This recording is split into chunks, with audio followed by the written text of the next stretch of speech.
morning, this is Shannon Marks and Morgan Kunkel, bringing you the Central Campus News. Registration for summer school driver's education ends on Wednesday, February 1st. Please sign up in the finance office with Mrs. Sharp. The $100 class fee is due at the time of registration. Governor school applications are available online at the link or stop by the counseling office for the link. February 15th is the deadline to notify your counselor.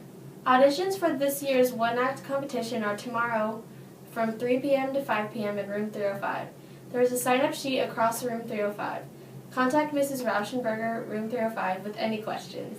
There is a mandatory student guide meeting tomorrow, Wednesday, at 2:55 in the audiovisual library to discuss the upcoming 8th grade tours. If you cannot attend the meeting, please see Ms. Lang in the counseling office. USNA Summer STEM Camp applications are now open. USNA Summer STEM is designed to spark and cultivate interest in many academic disciplines which make up science, technology, engineering, and mathematics. A hands-on design-based program, Naval Academy Summer STEM, will challenge students to think scientifically, problem-solve creatively, and work cooperatively in teams. Opening to rising 9th, 10th, and 11th graders, Summer STEM is led by USNA faculty and currently enrolled midshipmen and is a great fit for students who want to broaden their understanding of STEM studying careers. Some scholarships are available for tuition and travel on a financial needed basis. Students may inquire after selection. Visit the link above to learn more.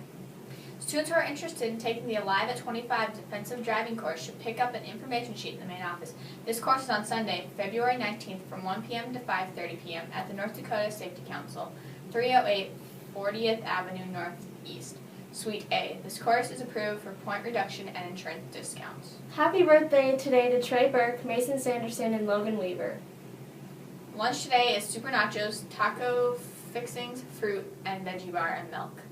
Stay tuned for the Harbor video and a message from the National Honor Society. Thank you, Central Campus, and have a wonderful day. From the National Honor Society, the National Honor Society will be hosting a drive for the Domestic Violence Crisis Center.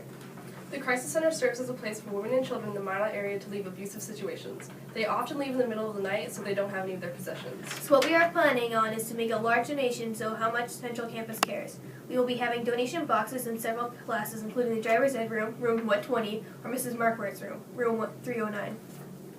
So what should you donate? Household cleaning supplies, paper towels, toilet papers, food, blankets, and all of that kind of stuff. We also accept money. Let's work together and show how much Central Campus can raise and how much we care. Let's donate today. I'm Mike Smith, and you're watching The Harbor.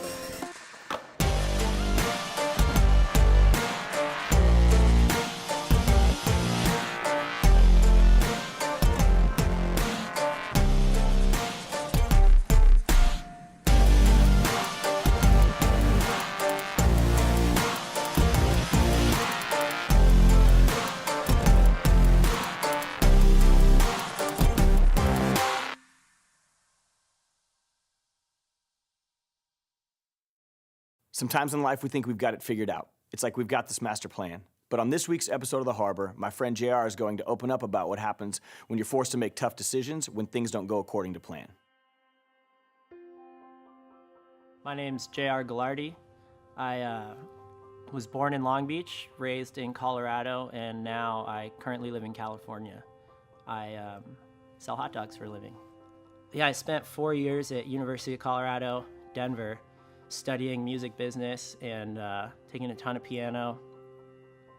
And during that time, I ended up with a job at a modeling agency. I would throw their events. So I moved to LA and started trying to expand this brand, throwing shows. Simultaneously, I was working for my dad. He founded a company called Wiener Schnitzel, which is the world's largest hot dog chain. He was nice enough to let me kind of work part-time there doing like project management and things like that, and just learning from him while still following my dreams in the music industry. One Christmas I went home and tried to call my dad for Christmas, no answer.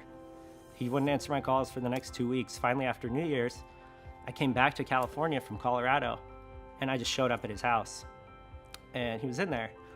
I was like, what's up, man? Like, why are you ignoring my calls? He's like, I have something to tell you.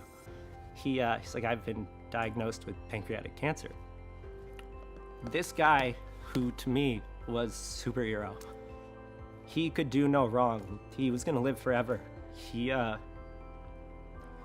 now was somehow vulnerable, and he wasn't sure how long he had. He's like, don't worry, there's this thing, it's called Whipple surgery, where essentially they just remove all your organs, take all the cancer out, put it back, and then you go into chemo to kill all the microscopic cells. And they did it, and he survived, and everything went fine. So usually you wait about a week until they can start doing chemo. It had been like 3 days or something. It was a Sunday, and I woke up in the morning to about 40 missed calls from my stepmom. So I called her back. I was like, what's going on? She's like, your dad, all his organs shut down last night. All of a sudden, it went from pancreatic cancer to just basically everywhere. And he died 2 days later. I called my business partner. I told her, I was like, hey, like, I have priorities. I can't do this.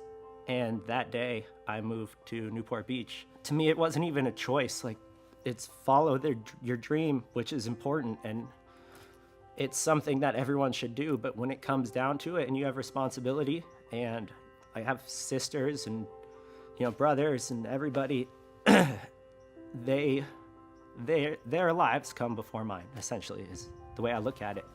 After that, I basically just started working full time in the company. That to me was my way of kind of keeping him with me, and it still is today. Making money and keeping the company profitable and growing the business is a huge priority of mine, but in the back of my mind, I'm doing all those things so that I can continue to kind of help the world in the name of the person that I loved most in the world, who made me who I am. There's a lot of things that seem important that they take up your whole life. They are your life. I mean, for me, that was music and whatever. For you, it's your relationships, your girlfriend, your boyfriend, and when that comes to an end, it seems like it's over.